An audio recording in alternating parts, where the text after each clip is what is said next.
Hello, Ryan here, aka Mac, and welcome. We had a recent huge ship info dump Star Citizen Live, so let us check it out.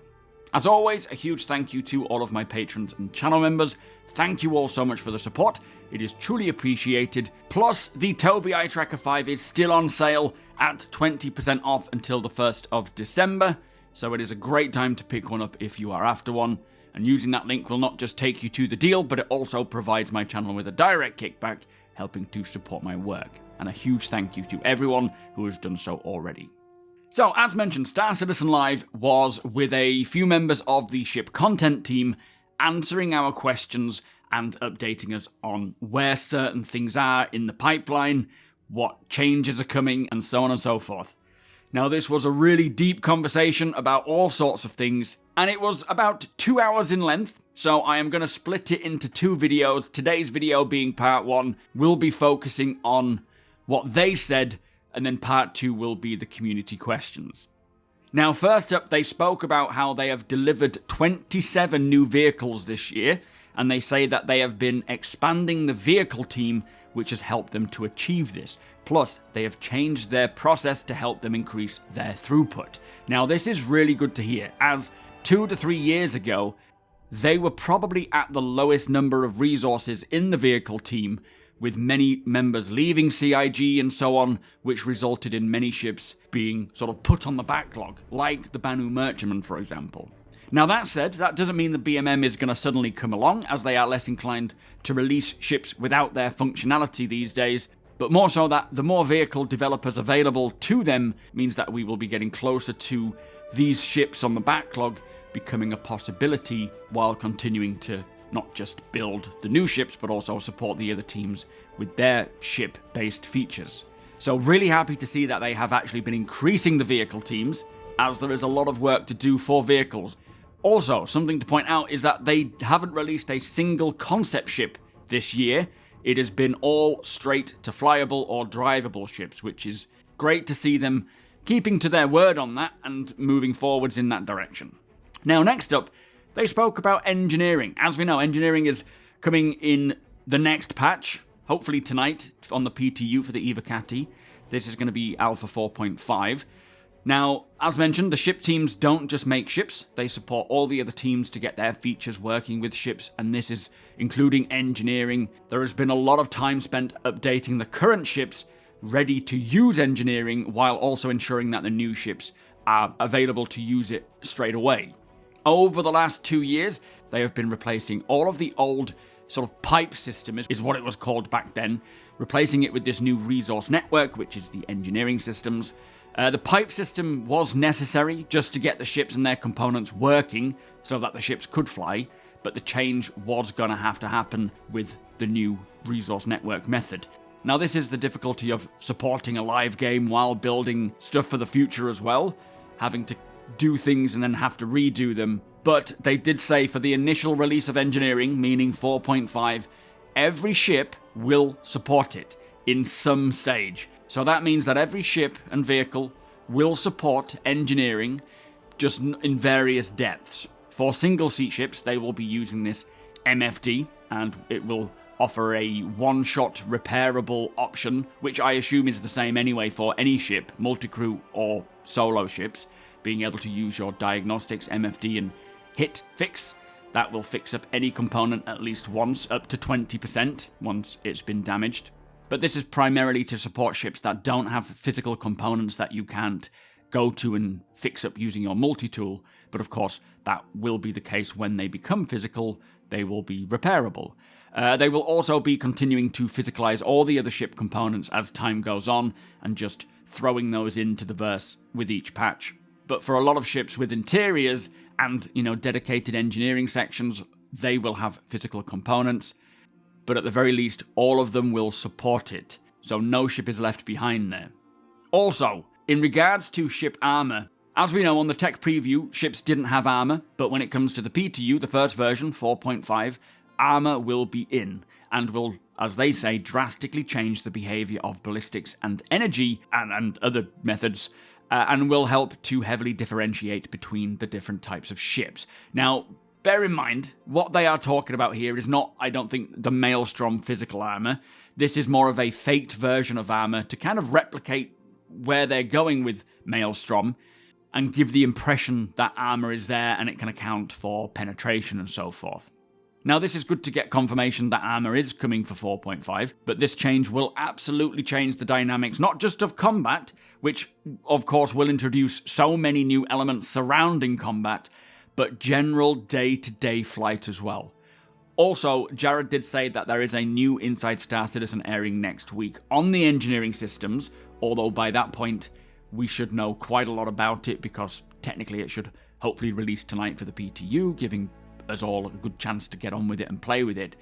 Plus, they are working on a big engineering document to help explain what it's all about alongside the release of 4.5, so we're not just going to go into it blind, we will be able to at least have some understanding. And I am very excited to see, not just to experience the engineering stuff in its more closer to final state, but actually see how this affects everybody in every playstyle from a day-to-day basis based on whatever it is that you enjoy.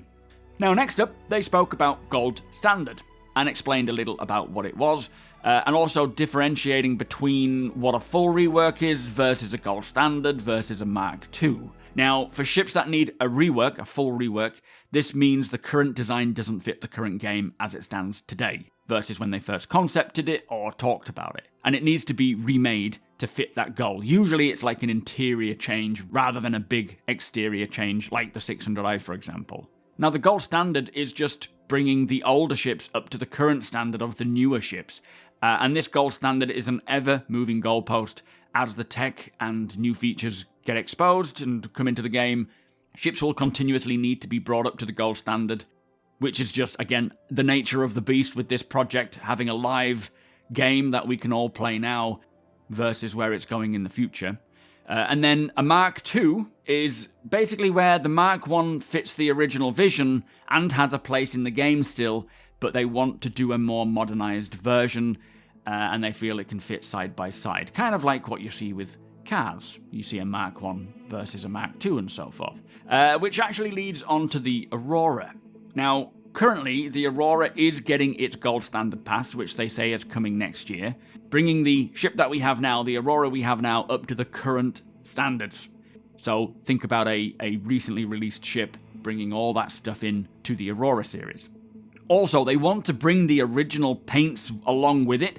They have been delving into all of the previously released paints from the very beginning of the project, before many of them worked for CIG as well, and they will be reworking those to fit the new Auroras, which I'm very happy about, because it just reminded me that I had this pretty cool South by Southwest paint that I completely forgot about, and it'll be nice to see that available for the new Aurora. But they are also bringing the new Aurora Mark II, again in early 2026, which builds upon the original to expand it in different ways. And they say bigger and better, but I will still love my original, and I will keep my original. But a lot of this Mark II will be essentially a new Aurora with the current, the most modern styling of the RSI manufacturer, because they've done a lot of development there, but the old Aurora still fits like the Constellation, the Aurora, the kind of around the same era of ships. And then you've got things like the Polaris, the Perseus, and of course the Galaxy, which have really helped to sort of push the design language of RSI, so the Mark II will look more along those lines, which I really do like, this idea of Mark I, Mark II. I still own the Mark I Hornet. It kind of, you look at Ford Escorts, for example, the Mark I, the Mark II Escorts, classics that will always be classics, and they're there for those who were there back in the day, taking the tarp off your ship and saying, here's the original. I just can't wait to do that. Anyway, next up they spoke about many changes coming to cargo capacities for various ships, including the hull series, and this, they say, is due to changes in cargo and metrics, like deciding that the 32 SEU boxes or containers are the largest containers that we will be interacting with. There are no plans to bring a 64 SEU or, anything above 32, which of course will have knock-on effects with the hull series. So for the hull D, its new SEU maximum capacity will be 6,912, and for the hull E, it'll be 12,288, which is a huge drop from its originally intended 100,000 SEU. But they say the sheer scale was going to be a real pain in the ass on all fronts. For example, load times, auto load times, let alone physical load times of that many 32 SEU containers. Performance would be a problem. The concern for the economy was kind of big as well, because how would they handle that much being moved around in one go? So, understandably, it's been brought down, but they did say that they will still reign supreme as the biggest hauler. Nothing will be capable of transporting as many goods as the Hull E, and they have no plans to change that. So the Hull D and E are not coming in 2026, but the Hull B is, and that has gone from 384 SEU to 512, and it can still land with its cargo, but it will be more of an X shape rather than a plus shape, so it's quite a visual change there as well. For the railing, which is also coming in 2026, as we know, this has pretty much doubled its SEU from 320 to 640, and they are working on a different method for how it holds cargo, as they don't want to design a whole new cargo type to support it, but it will still look like it looks now. We'll just be using the current cargo style. The Ironclad has gone from 1,536 SEU to 2,204, and the Assault has gone from 1,152 to 1,440. And this may change, all these numbers may change a little as it gets closer to release, but essentially they reshuffled the bulkheads in the Ironclad and the ladders, and the layout gave a little bit more space. So really happy to see that those ships are getting a lot more capacity. Again, it's a shame that the Hull E isn't going to be, able to lug around nearly 100,000 SEU, but I completely get where they're coming from in terms of when it was first concepted with its design to now using SEU and how that's going to fit in a gameplay-wise method, rather, let alone performance and economy. So, understandable. Now, next up, they spoke about the 3 outstanding vehicles that we saw in the silhouettes that are yet to release. Now, the first one is the MSC, and this was actually mentioned during the MDC video, so the Grey Cat MDC, that little PDT vehicle. It was mentioned in that, and the MSC is the crafting version of this Grey Cat chassis, which has the crafting section in the rear instead of whatever else is there on the other two. And it basically has doors that open up to the sides, giving a little bit of shielding if you are under attack so that you can keep on fabricating. And this sounds like a really useful small mobile crafter that you will be able to drive into areas that might be difficult to reach by a ship, like a dense forest, for example, or onboard ships where it fits. Maybe if it is pretty well armored, which these vehicles tend to be, it could be a useful battlefield crafting vehicle for items required on the front lines. So people needing replacement weapons or ammunition or anything, being able to kind of sit on the front lines and craft without being blown up too easily. Next, we have the Atlas Chassis Auxillia, which they say is essentially the Clipper, but as a ground vehicle. So having a crafting machine identical to that on the Clipper, having a tier 2 medbed, so one size up from the Clipper itself, and just like the Clipper, this is intended to be operated by one person. Now, I'm not sure if he meant size 2 medbed, as for a ground vehicle, size 3 would make more sense anyway, but I'm not going to complain. I'd be happy to take a tier 2 bed. But this is something I've been after for a while, not just myself, many of us. I assume it will have a bed, just like the Clipper does. They kind of make it sound like it will with them saying it's just like the Clipper, but it won't matter too much if we can log out without beds. But for the sake of being able to actually live off-grid in a vehicle, a ground vehicle, and just drive around the planets, the Genesis planets for that matter, that would be even cooler, will be so incredible. So setting off from, New Babbage, for example, or anywhere on Nix 1, of course Microtech will get its own Genesis version of planets as well, but just driving around in this vehicle, circumnavigating it if you want, just driving from place to place, seeing where you end up, living there and moving on. Fuel might be an issue, but if we can craft, you could craft food, you could craft tools and replacement components if you have enough resources on board. You might need to ask for a refuel, we'll see. But I really love the sound of this, cannot wait to learn more about it and then eventually get playing with it. Very excited to see that one. And then the final ship yet to come from the Silhouettes is the Consolidated Outland Forge, even though the name is still pending. And this is also a crafting vehicle. It's a small to medium solo ship with a much larger crafting machine inside, bigger than the Clippers, and it also has an onboard refinery so that you can refine resources, allowing you to continue making stuff, and ground extractors like what we see with the Pioneer, so that you can land on a planet and extract the resources and use that for crafting as well. Now, this ship, they say, will have a glass sort of slab front canopy, the full width of the ship, and they say it looks cool, but we haven't seen any images yet. Now, these ships got put on hold as they realized that crafting wasn't going to be ready for when the ship would be. I think they were hoping to get crafting out this year. It wasn't going to happen, so they will pick back up once crafting comes along, which they didn't say it was a 2026 thing because it's not their purview or their work to mention that, but I'm pretty certain crafting is coming next year. Now, it is very exciting to almost be at the point where crafting is coming. Not just crafting at a station location, like a static location, but crafting inside ships and ship refineries, which will be an absolute huge change for miners and salvagers, offering a whole new profession that can support those other professions. Flying around and helping miners or salvagers to be more efficient than having to go back and forth to a station to refine. Not to mention how handy it'll be to see ships with crafting abilities on board flying around. You could literally go to the owner and ask them to craft something you need and pay them for that. Already on my off-grid series, now with the Clipper, I am keeping an eye out for Vulture pilots or Reclaimer pilots so that I can buy some RMC canisters from them for my multi-tool so that I can keep my ship fixed up, which is going to be a huge moneymaker for any salvage ship owner when 4.5 comes along, as having a repair tool and RMC around is going to be pretty vital.